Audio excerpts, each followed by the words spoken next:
cult ni. Kultus ni apa benda kultus ni? Saya selalu nak memudahkan orang Melayu faham ni, maksudnya bahasa yang dekat orang kampung lah nak faham. Satu pendewaan ataupun ketaasuban yang menyebabkan kita mensucikan pihak tertentu sehingga kita tak akan memandang apapun kesalahannya sebagai salah. Kita akan memandulkan akal kita daripada berfikir tentang kesilapannya dan menganggap apa saja yang terbit daripadanya sentiasa betul. Itu boleh berlaku pada semua.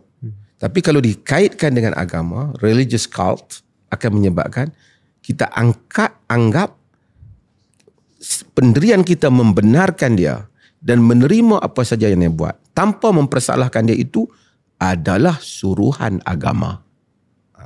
Itu ya. Apabila kita kata ia adalah kaitan dengan agama.